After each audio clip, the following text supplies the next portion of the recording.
All right, young guns, let me see some young players step up and do an audition, regardless of who you think the GM or the coach is going to be. We'll talk more about that and more today on Locked On Jaguars.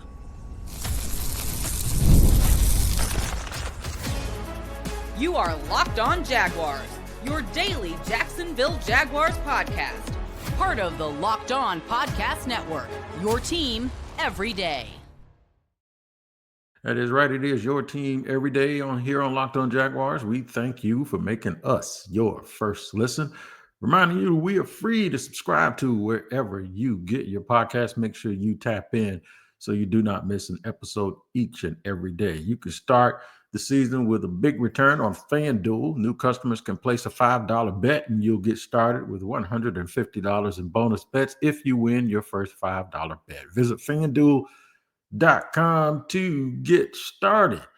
What up to the everydayers? Here's what we're going to talk about today here on Locked On Jaguars. Wasted opportunity in the AFC South. When you see these teams struggling, especially the ones that folks considered were shoo-ins to win the division, or the folks thought that they were, the team to beat, mainly the Houston Texans. They've fallen off, and the Jaguars are nowhere to be found to take advantage of it. New or old, we'll discuss that. And we'll talk about the front office and coaching staff and why it makes a difference, but it doesn't make a difference to what's going on now.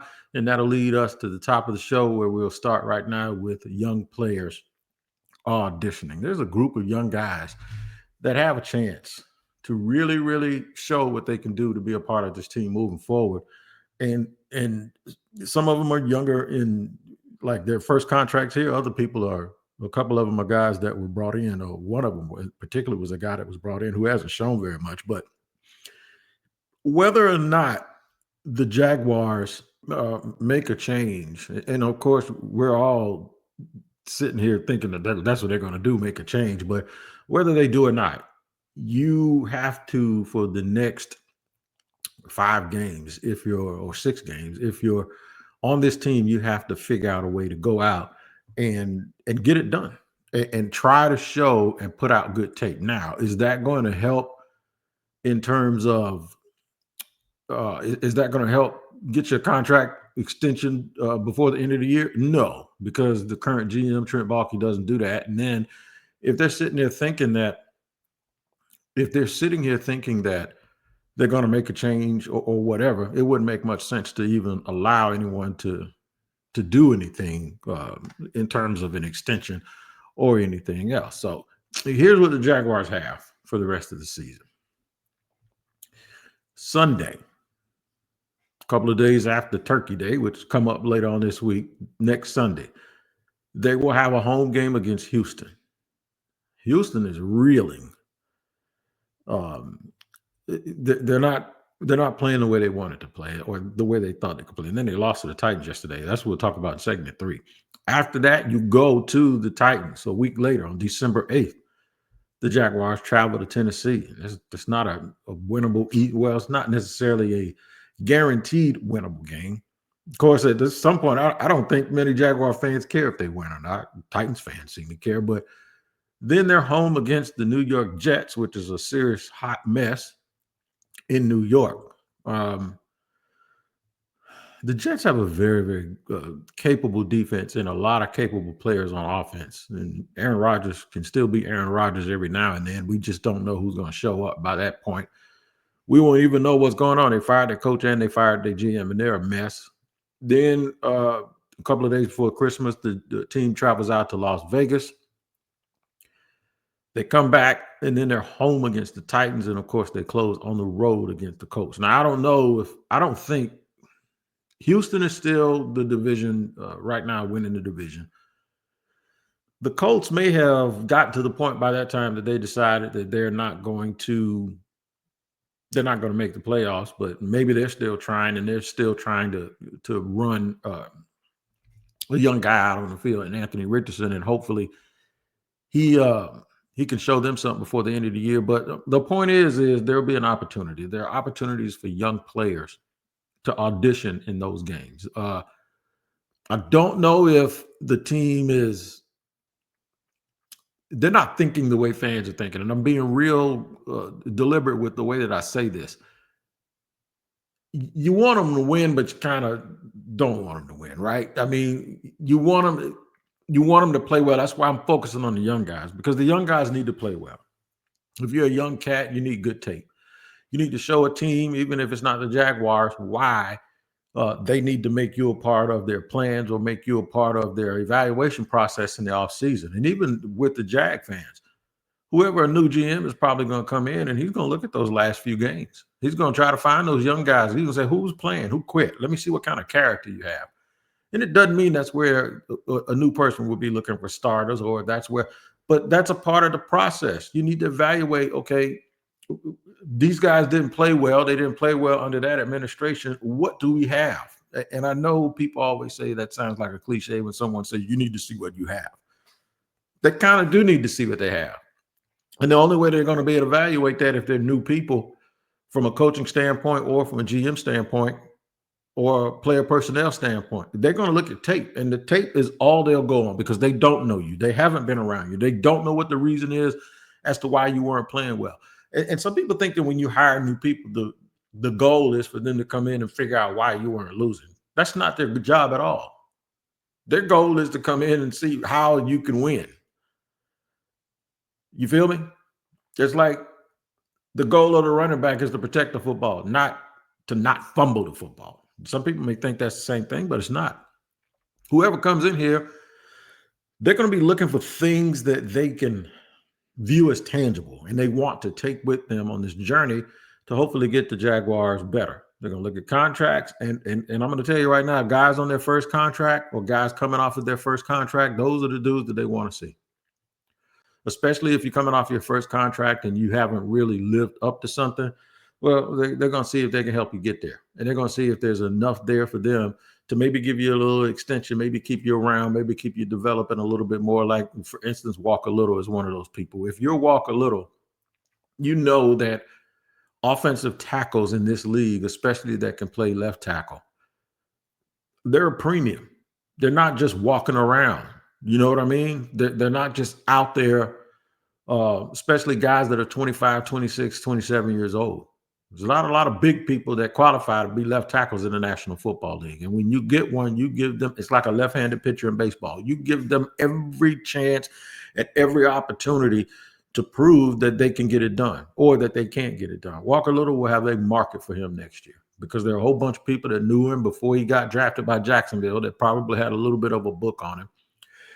And then there will be people that will write off everything that happened here just for, not as if it's not true or not as if the Jaguar faithful or the Jaguar coaches tried to make this kid something he wasn't. But what they will do is this. They'll say, hey, man, listen, they lost for a reason. Give me the talent. Let me try to work it out. Let me fix it. So there'll be a market for him. But just in case there isn't this crazy market for him and the Jaguars do make changes, but prior to the year league restarting, they hire somebody. It could be a reason why those people have a little bit of a different way of going about their business. And maybe somebody calls Walker Little's people and says, hey, man, let me give him a 2-year contract, or let me give him a prove-it deal. Let me give him a little bit. I'm going to make him our starting left tackle coming out next year, and I'm going to let him compete. Let me give him a little bit of a prove-it deal. He's comfortable here. Let me give him a fresh start. 2 years, $11 million. They'll probably say no, but at the very least, if you'll walk a little, you want that opportunity. And the only way you get that opportunity offered to you is if you play well and puts good stuff on tape. Doesn't matter if they're auditioning for somebody new or somebody old. Doesn't really, but it absolutely helps if you put out good tape and it does not hurt you. So that's the common denominator. That's the common thread between guys that appear to be playing their last games under their initial contract, who have not really done the things that fans wanted them to do, or haven't done the things that really solidify their spot moving forward. I'm going to take a look at some of those guys. I'm going to name about 5 of them. I've already named Walker Little. He is number 1 on my list. We'll name them and talk about whether or not being new or old really, really makes a difference. And what I mean by that is who will be evaluating them. We'll talk about it in just a second here on Locked On Jaguars.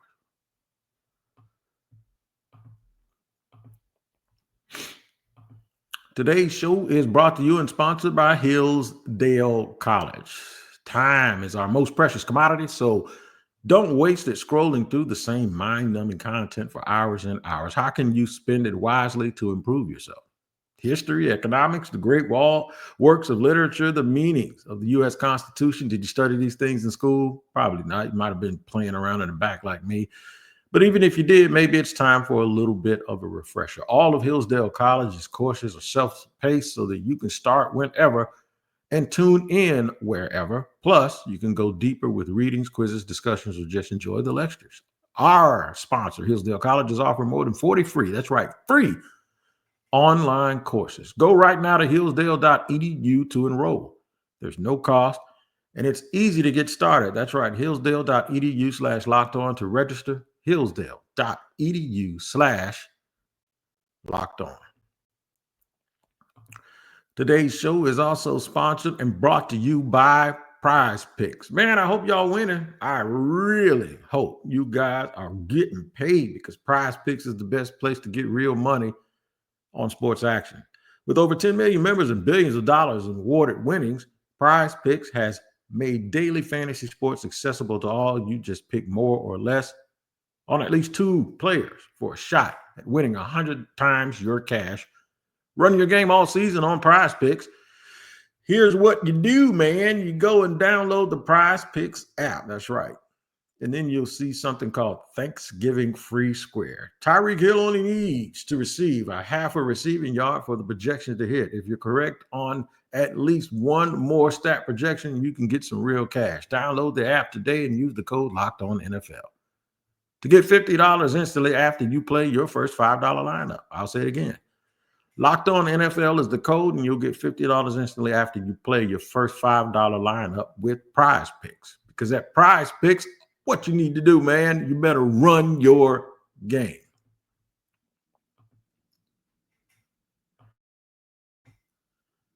All right, running along here, running our game here on Locked On NFL, Locked On Jaguars. Here we're talking about new or old here in the second segment, new or old GM, new or old coach. Does it matter to these young guys you want to see playing and auditioning? No, it does not.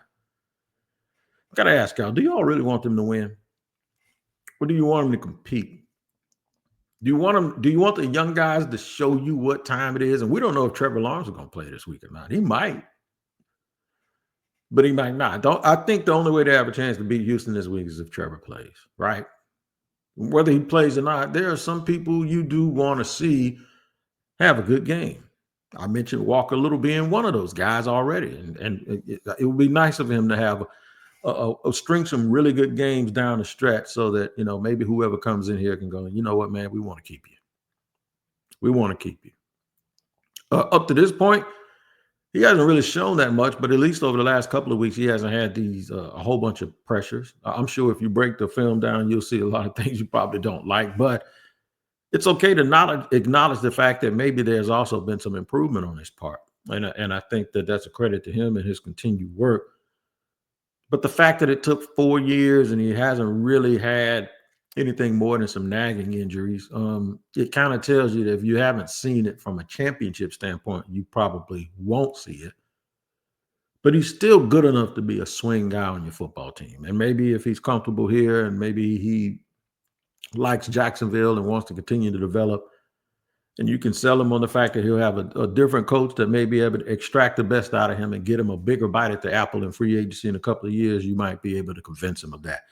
I'm going to name a veteran, man, that kind of has me a little bit perplexed a little bit, and that's Darnell Savage. I'm still trying to really figure out why they brought him here.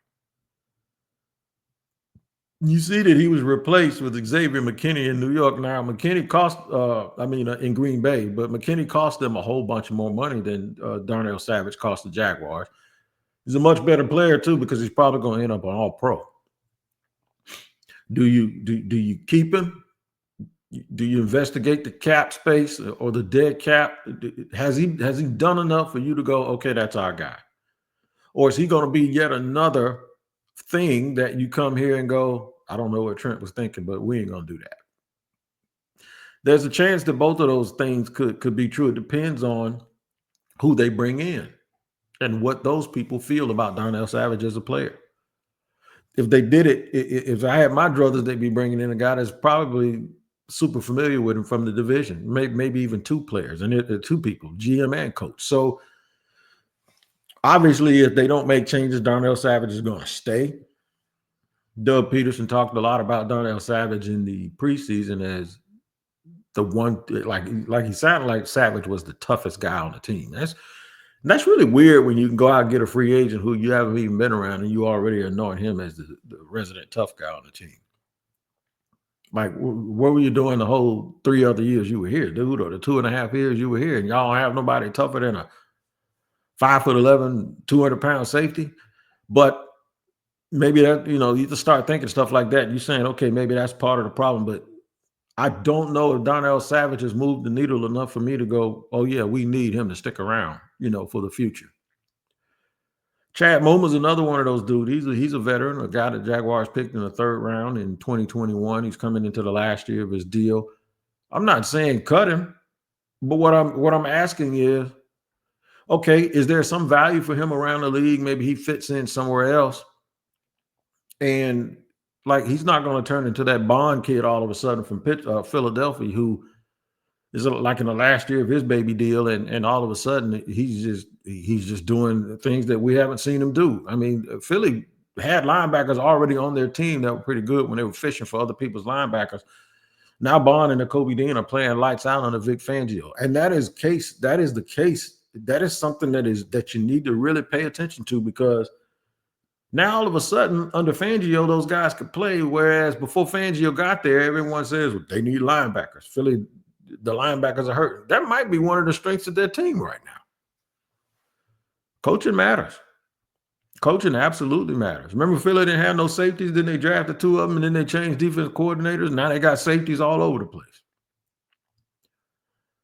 You change coaches, and all of a sudden, whatever you look like you were missing, now it looks like you had it the whole time on your roster when everybody was telling you need to go out and get something else.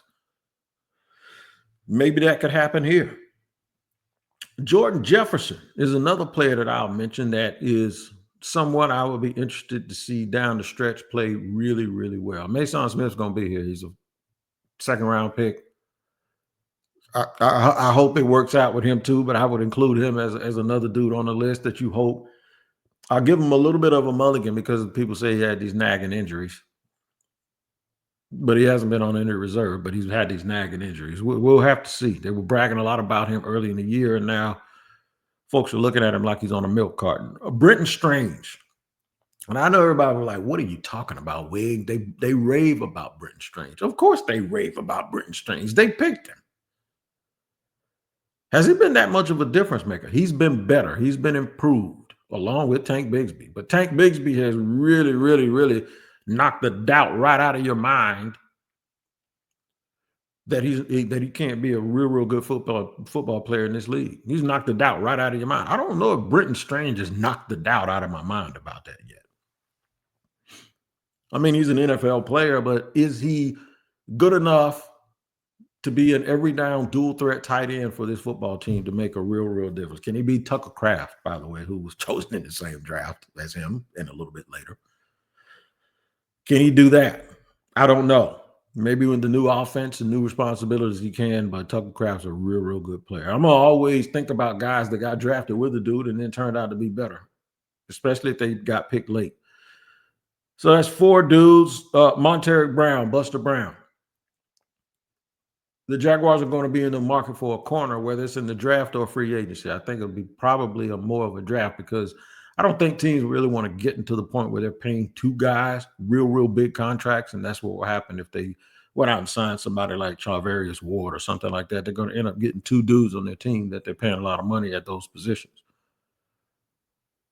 And that hurts now when they get hurt, because now it thins you out a little bit too much and you can't spread a lot of money around. But Monteric Brown is going to – how good somebody believes he is will tell me whether or not they go into the draft early in the 1st round, or if they decide to use Monteric, or maybe they go and address that part in the 2nd or 3rd round and then have some bit of a competition, and then they say at least he can be a depth corner.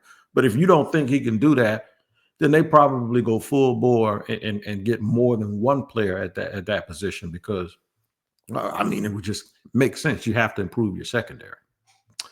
So there you go. We'll review those 6 guys when we head to the top of segment number 3. But I will let you know this. The Jaguars have dropped a golden opportunity, and I really thought about saying this tomorrow and holding this back, but I ain't going to hold it back.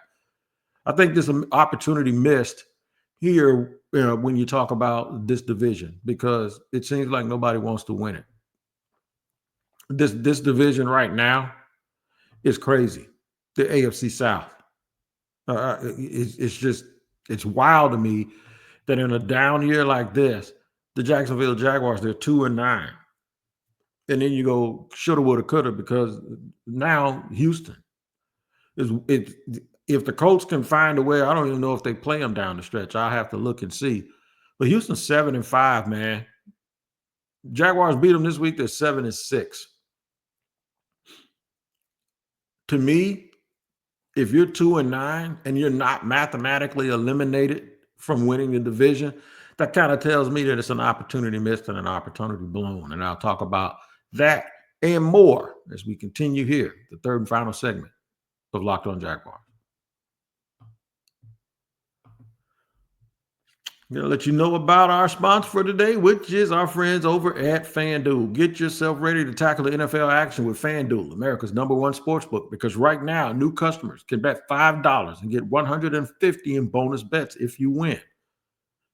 The FanDuel Sportsbook app gives you everything you need to place live bets on the NFL, all in one place. So when you get a hunch in the middle of the game, you can check out the latest stats, view live play-by-play, and so much more on the same page where you place your bets. Just visit FanDuel.com to join today.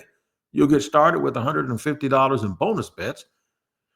If you win your first $5 bet, that's right. If you win your first $5 bet, you get $150 in bonus bets. That's FanDuel.com. Never waste a hunch and make every moment more with FanDuel, an official sportsbook partner of the NFL.